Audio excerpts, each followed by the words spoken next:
ప్రేక్షకులందరికీ నమస్కారం. ఈరోజు మన స్టూడియోలో ప్రముఖ వేదిక ఆస్ట్రాలజర్ గోనుగొంట్ల సురేష్ బాబు గారు ఉన్నారు. గురుగారితో మాట్లాడేద్దాం. నమస్కారం గురుగారు. మణికంఠ గారు నమస్కారం అండి.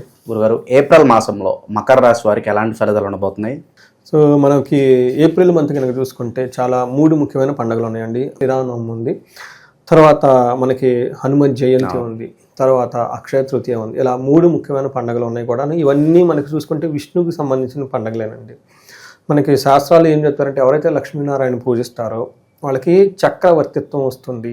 అట్లానే రాముడు విష్ణు రూపం కాబట్టి, దశావతార ఒక రూపం కాబట్టి ఎవరైతే సీతారాములని కళ్యాణం చేసినా, ఆయనకి సంబంధించిన ఏ కార్యక్రమంలో పార్టిసిపేట్ చేసినా కానీ వాళ్ళకి చక్రవర్తిత్వం వస్తుంది. ఇది ఎందుకు చెప్పుకుంటున్నామంటే రాజకీయ నాయకులు కానివ్వండి, తర్వాత ఒక విలేజ్లో హెడ్ కానివ్వండి, కంపెనీ హెడ్ కానీ ఎవరైతే కనుక ఉన్నారో సీతారాములు వారి కళ్యాణం జరిపించటం, చేయించటం, ఉత్సవాల్లో పాల్గొనటం, వీళ్ళు చేసుకున్న గుడికి వెళ్ళినా కానీ వాళ్ళ యొక్క సూర్యుని యొక్క ప్రభావం ఓకే. సో అట్లా శ్రీరామచంద్రమూర్తి యొక్క ఆశీస్సులతో వాళ్ళు ఏమవుతారంటేనండి చక్రవర్తిత్వం వస్తుందంట, ఒక నాయకత్వ లక్షణాలు వస్తాయి. అందుకని ఈ పండుగను అందరూ చేసుకోవాలని మనం కోరుకున్నాము. ఇందులో ఇంకా మనకు వేరే ఉన్నాయి కాబట్టి ఈ మకర రాశి ఫలితాలు చూసుకుంటూ ఈ రాశిలో కనుక ఏమైనా దోషాలు ఉన్నా, గ్రహస్థితులు ఉన్నా వాటికి అనుగుణంగా ఈ పండుగలకి ఎవరు ఎలాంటివి చేసుకుంటారో చర్చించుకుంటూ ముందుకెళ్దామండి. మకర రాశి కనుక చూసుకుంటే ఉత్తరాషాఢం 2, 3, 4 పాదాలు, శ్రవణం 1, 2, 3, 4 పాదాలు, ధనిష్టం 1, 2 పాదాలు అంతా మనకి మకరంలో ఉంటాయి. పేరు బలం కనుక మనం చూసుకుంటే జో, జా, జీ, జూ, జే, జో, ఖా, గా, గీ అన్న పేర్లంతా కూడా మనకి మకర రాశిలో ఉంటాయండి. చాలా పాపులర్ పేర్లు. ఓకే, గీత, గాయత్రి, గోవింది, ఇలా చాలా పేర్లన్నీ ఇందులోనే చాలా పాపులర్ పిలిచే వాళ్ళంతా కూడా ఇందులో ఉంటారు. జ్యోతి, చాలా మంది పేర్లు ఉంటారు. చాలా కామన్గా పిలిచే పేర్లంతా మకర రాశిలోనే ఉంటారు. ఇందులో మనం కనుక గ్రహస్థితిని కనుక చూస్తే సూర్య సంచారం మేషరాశిలో, బుధుని శుక్ర సంచారంలో ఫిబ్రవరి నుంచి మేనరాశిలో ఉన్నారు, కుజుడు కర్కాటక రాశిలో ఉన్నారనమాట. ఈ యొక్క గ్రహస్థితిని గట్టి మనం కనుక చూసుకుంటే వీళ్ళకి ఎలా ఉంటుంది, సూక్ష్మ గోచారం, లఘు గోచారం అన్న కాన్సెప్ట్లో కనుక మనం చూస్తే వీళ్ళకి సూర్యుని వల్ల ఏమవుతుందంటే సూర్యుడు జనకాలకి అంత అనుకూలంగా ఉండరు. కానీ విపరీత వేద అన్న కాన్సెప్ట్ ద్వారా ఏమవుతుంది, సూర్యుడికి అనుకూలంగా ఉంటారండి. అది మకర రాశి వాళ్ళకి వెరీ యూనిక్నెస్ అని మనం చెప్పుకోవాలి. అందులోనూ మనకి వీళ్ళకి ఏలినాటి శని నుంచి జస్ట్ ఫ్రెష్గా బయటకు వచ్చారు కాబట్టి ఈ గ్రహాలు కూడా నన్ను వీళ్ళకి సపోర్ట్ ఇచ్చే విధంగానే ఉన్నాయి. ఎక్కడ ఇబ్బంది పెట్టేం లేదు. సూర్యుడు యాక్చువల్గా వీళ్ళకి ఇబ్బంది పెట్టే పరిస్థితి నుంచి మంచి పొజిషన్ తీసుకొస్తున్నారండి విపరీత వేద ఉండటం వల్ల. అయితే వీళ్ళకి ఎవరైతే అవమానించాలని ప్లానింగ్లు చేసుకుంటారో ఆ ప్లానింగ్ చేసిన అవమానం పడి పారిపోతారు. వీళ్ళకి ఏం కాదు, హ్యాపీగా ఉంటారు. అలానే 7వ ఇంట్లో, 3వ ఇంట్లో బుధుడు, శుక్రుడు వీళ్ళంతా ఉండటం వల్ల ఏమవుతుందంటేనండి బుధు గురువులు వీళ్ళు 3వ ఇంట్లో ఉండటం వల్ల వీళ్ళకి ఓవరాల్గా ప్రాస్పరిటీ ఉంటుంది. కొంచెం శత్రుబాధ ఉంటుంది, కానీ ఆ శత్రువులు అయితే వీళ్ళని ఏమీ చేయలేదు. దాని గురించి పెద్ద పడుచుకునే అవసరం లేదు. 7వ ఇంట్లో కుజుని ఉండటం వల్ల ఏమవుతుందంటే ఫస్ట్ ఇంట్లో దృష్టి ఉండటం వల్ల శారీరకంగా అలసట వచ్చే అవకాశం ఎక్కువగా ఉంటుంది. ఫ్యాటిగ్ అంటారు అనమాట. గురువు తర్వాత మిగతా శని అనుకూలంగా ఉన్నారు, శుక్రుడు అనుకూలంగా ఉన్నారు.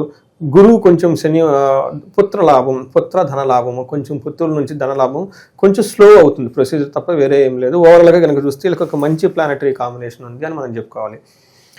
ఎలా డీటెయిల్ కనుక మనం వెళ్తే 4th హౌస్లో సూర్యుడు ఉండటం వల్ల జనరల్గా ఏమని చెప్తారంటే సౌఖ్యహాని అని చెప్తారు, కంఫర్టబుల్గా ఉండరు అని చెప్తారు. కానీ ప్రయాణాలు కనుక చేస్తూ ఉంటే విఘ్నాలు ఉంటాయి అని చెప్తారు. కానీ ఏమవుతుందంటే వీళ్ళకి సూర్యుడికి విపరీత వేద ఉండటం వల్ల అలాంటి ఏమీ జరగకుండా హ్యాపీగా ఉంటుంది.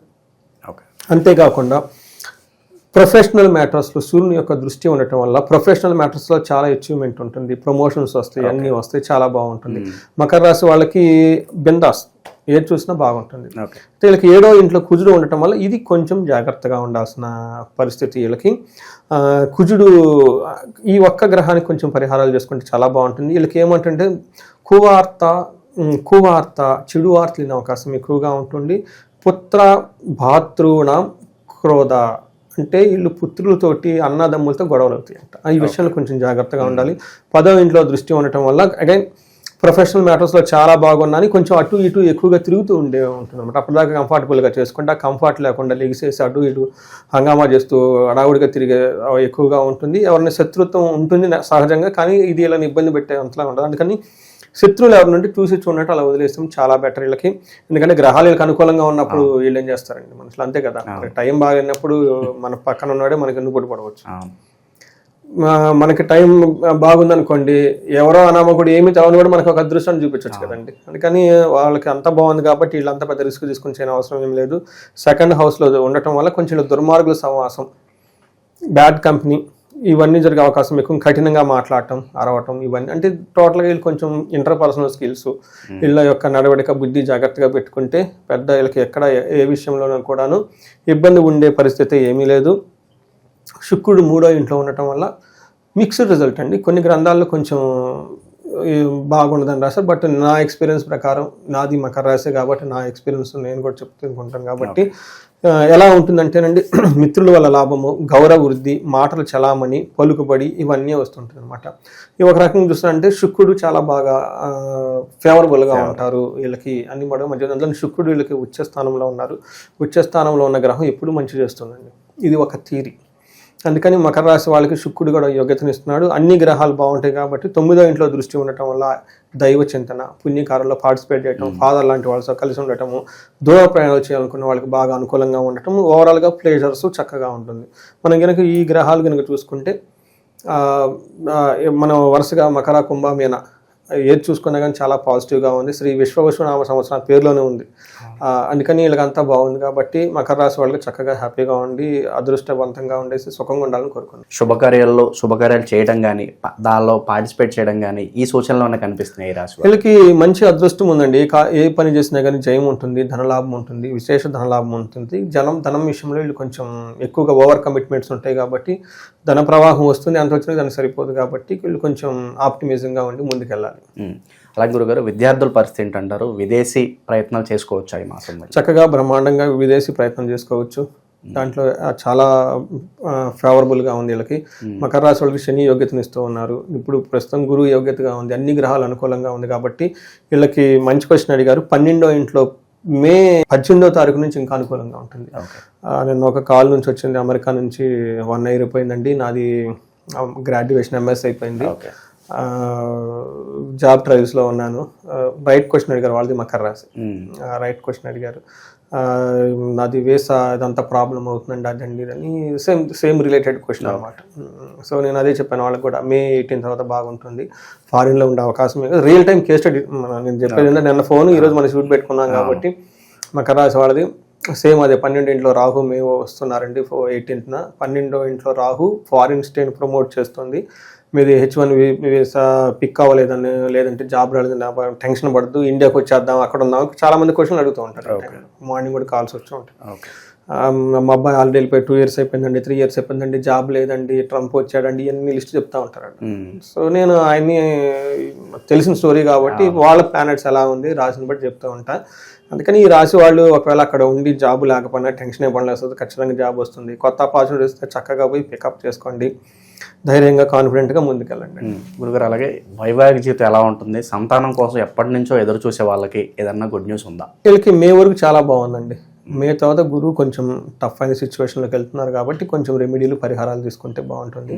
ఆ తర్వాత శుక్రుడు వీళ్ళకి ఈ 7th హౌస్లో ఏమవుతుందంటేనండి, వీళ్ళకి 8th హౌస్లో కేతు ఉన్నారు. అది కొంచెం అంత అనుకూలమైన పరిస్థితి కాదు. కొంచెం పరిహారాలు అవి తీసుకొని ముందుకెళ్ళి, బట్ ఇండివిజువల్ జాతకం చూస్తే మనకి దశాభుక్తి కూడా చూడాలి, ఎందుకంటే దీన్ని బట్టే మనం చెప్పలేం. అందుకని నేను ప్రతి ఒక్కరికి ఏం చెప్తానంటేనండి, ఇది మనకి ఒక ఇండికేషన్. ఇదేమంటారంటే మనకి ఎగ్జిక్యూటివ్స్, డెలివరీ బాయ్స్ లాగా. అయితే మనం డెలివరీ బాయ్ వేస్తాడు, మనం ఆర్డర్ పెట్టింది వేస్తాడు, వేరేది ఇవ్వడు కదా. ఆ ఆర్డర్ పెట్టేది ఎక్కడంటే మనకి జన్మజాతకంలో చూసుకోవాలి. చాలా మంది అడుగుతుంటారు, ఏమండి మీరు చెప్తాను కన్ఫ్యూజ్గా నాలుగు వస్తుంటారు, ఏమండి మీరేమో ఏలినాటి శని అంటారు, ఇక్కడ గురుదశ అంటారు, లేదా బుధదశ అంటారు, ఏంటి మాకు అసలు ఏం జరుగుతుందని.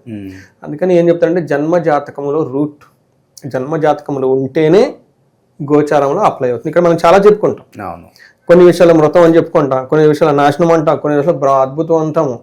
అది అందరికీ అన్ని ఎక్స్పీరియన్స్, ఎందుకంటే అది వాళ్ళ జన్మజాతకంలో ఉంటే ఆ ఏ దశ నడుస్తుంది, ఆ భుక్తి కారకత్వాలు ఎంతవరకు ఉన్నాయి, ఇది జన్మజాతకంలో యోగం ఉండి మనకి దశాభుక్తులు కరెక్ట్గా ఉంటే గోచారంలో దే డెలివర్ ఇట్. ఈ మధ్యలో ఎక్కడేది లేకపోయినా గోచారంలో ఉండదు అన్నమాట. అందుకని ఇండివిజువల్ జాతకం చూపించుకోవటం చాలా కాన్ఫిడెంట్ ఇస్తుంది. గురుగారు, ఈ రాశి వారికి ఏ నక్షత్రాల వాళ్ళకి ఎలా ఉండిపోతుంది గురుగారు? నక్షత్రం మనకు చూసుకుంటే వీళ్ళకి ఉత్తరాషాఢ నక్షత్రం వాళ్ళకి జయప్రదంగా ఉంటుంది. ధనలాభం ఉంటుంది, చక్కగా బాగుంది. అయితే ధనహీనత కూడా చూపిస్తుంది. వీళ్ళకి ధనం ఎంత వచ్చినా ధనం హీనం పోయేది కూడా చూపిస్తుంది. ఓవరాల్గా చూసుకుంటే సక్సెస్ఫుల్ పీపుల్ వీళ్ళు. తర్వాత శ్రవణ నక్షత్రం వాళ్ళు జయప్రదంగా ఉంటారు, లాభప్రదంగా ఉంటుంది, ధన ప్రకారంగా ఉంటారు. తర్వాత శ్రవణ నక్షత్రం వాళ్ళకి ధనహీనత కూడా చూపిస్తూ ఉంటుంది. ఎంత డబ్బు వచ్చినా కానీ అక్కడ వీళ్ళకి ఇంకా వాళ్ళకున్న కమిట్మెంట్స్కి ధనం సరిపోదు. తర్వాత ధనిష్ట నక్షత్రం వాళ్ళకి ఐశ్వర్యవంతంగా ఉంటుంది, జయప్రదంగా ఉంటుంది, ధనలాభం ఉంది, మృష్టాన్నం తింటారు, చక్కగా ఉంది. కానీ మళ్ళా ధనానికి ఇబ్బంది పడుతుంటారు. అంటే హెవీ కమిట్మెంట్స్ ఉంటాయి. వీళ్ళు కుబేర పాశుపత అభిషేకం కానీ హోమం కానీ చేసుకుంటే ఈ టైప్ సిచ్యువేషన్ నుంచి బయటపడవచ్చు. చాలా మందికి తెలియదు సీక్రెట్. ఏమవుతుందంటేనండి, మనకి ధనం రావటం లక్ష్మీదేవి యొక్క కృప, ధనం వస్తుంది అంటే అమ్మవారి కరుణ మన మీద ఉంది, చక్కగా డబ్బు వస్తుంది. ఇక్కడ ప్రాబ్లం ఏంటంటే డబ్బు రావటం కాదు, మన ఇంట్లో నిలబడాలి. ఇక్దీకి మనకి కుబేర స్వామి ఇంపార్టెంట్. ధనానికి ధాన్యానికి అధిపతి ఎవరంటే కుబేరుడు. అందుకని ధనం రావటంతో అయిపోయింది, లక్ష్మీదేవి ఆమె చేసేసింది. వచ్చి మన ఇంట్లో ఉండాలి కదా, ఇక్కడ కుబేరుని యొక్క కృప మనకు కావాలి. అందుకని కుబేరుడు పాశుపతం చేయించుకుంటే, తర్వాత వీటితో పాటు కొన్ని స్తోత్రాలు అవన్నీ చదువుకుంటే మనకి ఇండివిజువల్ వాళ్ళకి జాతకం చూస్తే వాళ్ళకి ఏమేం చేస్తే బాగుంటుంది అక్కడ మనం గైడెన్స్ ఇస్తాము. తద్వారా ఈ ప్రాబ్లం నుంచి బయటపడవచ్చు. ధనం వస్తుంది కానీ డబ్బుకి ఇబ్బంది పడుతుంది అంటే ఎక్కడ తేడా ఉంది కదా, దాన్ని సెట్ చేసుకోవచ్చు. ఇప్పుడు ఇంకా మంచి ఫలితాలు పొందడానికి వీళ్ళు ఎలాంటి పరిహారాలు చేసుకుంటే బాగుంటుంది అంటారు? పరిహారాలు కనుక మనం చూసుకుంటే వీళ్ళకి జయప్రదంగా అంతా బాగుంది. సూర్యుడు బాగా యోగ్యతనిస్తుంది కాబట్టి ద బిగ్గెస్ట్ పరిహారం, ఎవరైనా నాయకత్వ లక్షణాలు కావాలి, ఉన్నతంగా ఎదగాలి, భార్యాభర్తల మధ్య కలహాలు ఉండకూడదు, తర్వాత వివాహంలో దోషం ఉంది, 28, 29, 30, 31, 32 వచ్చిన పెళ్లి కావట్లా, అన్ని ప్రయత్నాలు చేశారు. ఓకే, ఈ టైంలో మనకి ఈ శ్రీరామనవమి పండుగను పురస్కరించుకొని వాళ్ళు కళ్యాణం చేయించిన, కళ్యాణానికి వీళ్ళు మొత్తం స్పాన్సర్ చేసిన, దగ్గరుండి ఆ పుణ్యకార్యం అంతా జరిపించినా కానీ వాళ్ళకి నాయకత్వ లక్షణాలు వస్తాయి. వివాహంలో దోషాలు ఉంటే ఆ దోషాలపై పెళ్లి అవుతుంది. అంతేకాకుండా వీళ్ళకి జయము ఉంటుంది. అంతేకాకుండా వీళ్ళకి మనకి ధనహీనతని కూడా చూపిస్తూ ఉంది. ఎవరికైనా కనుక ధనం విపరీతంగా రావాలనుకుంటే మనకి అక్షయ తృతీయ వస్తుంది. ముందు నుంచి వీళ్ళు చక్కగా ప్లాన్ చేసుకొని అమ్మవారికి సంబంధించిన విశేష హోమాలు ఏమైనా చేయించుకుంటే చక్కగా కలిసి వస్తుంది. మంచి టైంలో చక్కటి ప్రొసీజర్లో మంచి బ్రాహ్మణులు, వేదాధ్యాయం చేసిన పండితుల ద్వారా కనుక చేసుకుంటే రిజల్ట్ ఉంటుందండి. ఎక్కడది మిస్ అయిపోతుంది. నాకు సంకల్పం చేయాలని లేదు అంటే నాకు తెలుసు, కానీ చక్కగా చేసే పండితులు కావాలి కదా. సరే వీళ్ళిద్దరూ ఉన్నారు, తర్వాత మంచి టైం కూడా కావాలి కదా. జ్యోతిష శాస్త్రం అదే కదా చెప్పేది. మనకి వచ్చేది అక్షయ తృతీయ రాబోతుంది. ఇదంతా పుణ్యమాసాలు కాబట్టి మనకి ఈ మాసం అంతా మంచి మాసాలు కాబట్టి చైత్ర మాసం, వైశాఖ మాసం ఇవన్నీ మంచి మాసాలు. ఆ తర్వాత మళ్ళీ మనకి జ్యేష్ఠ ఆషాఢం వస్తుంది, అది వేరే. ఈ 2 monthsలో అందుకని మనకి ప్రాణ ప్రతిష్టలు ఉంటాయి, వివాహాలు ఉంటాయి, అన్ని రకాల మనకు ఉంటాయి. కాబట్టి ఈ టైంలో వీళ్ళు ఇంకా చేసుకుంటే అధికమైన ఫలితం ఉంటుంది. కాబట్టి ఎవరైనా కనుక చేసుకుంటే వీళ్ళు కుబేరు పాశుపత అభిషేకం చేసుకున్నా, మహాలక్ష్మికి విశేష హోమం చేసుకున్నా కానీ శీఘ్ర ధన ప్రాప్తి, ధనం త్వరగా రావడానికి, నష్టప్రాప్తి, వీళ్ళు డబ్బులు ఎక్కడ ఇరుక్కుపోయినా కానీ అవి రావడానికి మళ్ళీ ఇవన్నీ ఉపయోగపడుతూ ఉంటాయి. ఇవన్నీ మన మహర్షులు మన వేదాల రూపాల్లో, మంత్రాల రూపాల్లో, స్తోత్రాల రూపాల్లో, యజ్ఞాలు, యాగాదుల రూపాల్లో ఉన్నాయి. కాబట్టి ఎలిజిబిలిటీ ఉండేది సార్. కొంతమందికి డబ్బు లేకుండా అది ఓహే అనుకోండి. ఈ రోజుల్లో ఏముందండి, ప్రతి ఒక్కరి శాలరీ ఎవరు చూసిన లాక్స్లో ఉంటాయి కానివ్వండి. పర్టికులర్ నా ఉద్దేశం ప్రకారం ఎవరి సంపాదన అయితే 50 లక్షల కంటే ఎక్కువ ఉంటుందో వాళ్ళు ఖచ్చితంగా చేసుకోవాలి. కొంతమందికి ఉండదు, వాళ్ళకి ఎలిజిబిలిటీ ఉండదు కాబట్టి మనం ఏం చేయలేం. బట్ ఉండి ఖచ్చితంగా చేసుకోవాలి. ఇది మనకు అందుకని ఏం చెప్తారంటే, ఎంత సంపదలు ఉన్నా ఈ యజ్ఞాలు హోమాలు కనుక చేయకపోతే ఆ సంపదలు నెక్స్ట్ జనరేషన్కి ఉపయోగపడవండి. వాళ్ళు అనుభవించలేరు. అంతే కదండి. ఎంతో సంపాదించుకున్నా ఇంట్లో సరిగ్గా ఫుడ్ తినలేను, ఒక స్వీట్ తినలేను, ఎంత సంపాదించిన వేస్ట్ అలా. అందుకని అది ఎలా వచ్చిందంటే అండి, ఈ మనం సంపాదించిన దాంట్లో దోషం ఉంటుందండి. ఆ దోషాన్ని నివృత్తి పోవడానికి గురువులకి, తర్వాత ఆధ్యాత్మిక కార్యక్రమాలు, ఈ సోషల్ చారిటీస్ కంపల్సరీ ఒక పర్సంటేజ్ చేయాలని వ్యాస మహర్షి ఆయనే చెప్పేశాడు. అందుకని సంపాదన ఎలా మెయింటైన్ చేయాలనేది అదే కదా. అంత పెట్టుకొని ఏమి తినలేకపోతే, అంత పెట్టుకొని పిల్లలు సరిగ్గా చేయకపోతే అది ఏమవుతుందండి. అందుకని దాన్ని సరిగ్గా బ్యాలెన్స్గా చేయగలగాలి. అందుకని ద బెస్ట్ ఏమంటారండి, హోమాలు యజ్ఞాలు చేసిన వాళ్ళకి ఎన్విరాన్మెంట్కి, తర్వాత పాపం వేదాభ్యాసం చేసి చిన్నప్పటి నుంచి ఎంతో నిష్టగా ఉండి వాళ్ళు ఉచ్చారణ దాన్ని నమ్ముకొని ఉన్న వాళ్ళకి వేద బ్రాహ్మణులకు దానాలు చేసి అంత పుణ్యం ఉండేది. తరతరాలు వాళ్ళకి వెలిగిస్తుందండి ఆ సంపదలో. మన అంతే కదా, 7 తరాలు ముందు 7 తరాలు వెనక వాళ్ళకి శోభాయమానంగా ఉండాలంటే ఇవన్నీ చేయాలి కదా. 7 తరాలు మనం ఉండం కదండి. మహా అయితే నేను మా అబ్బాయిని చదివించుకోగలుగుతా, మరి వాళ్ళ పిల్లల్ని ఎవరు చూస్తారు? అందుకే మనం ఇప్పుడు చేసే పనులు వాళ్ళని రక్షిస్తూ ఉంటుంది.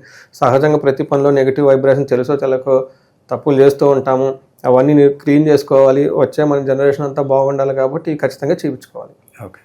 సో గురువుగారు మొత్తానికి మకర రాశి వాళ్ళందరికీ కూడా గోచార ఫలితాలు ఏ విధంగా ఉన్నాయో తెలియజేశారు. ఇన్ కేస్ మీరు ఏదైనా సమస్యతో బాధపడుతుంటే, మీ వ్యక్తిగత జాతకం చూపించుకోవాలనుకుంటే తప్పకుండా గురువుగారిని సంప్రదించండి.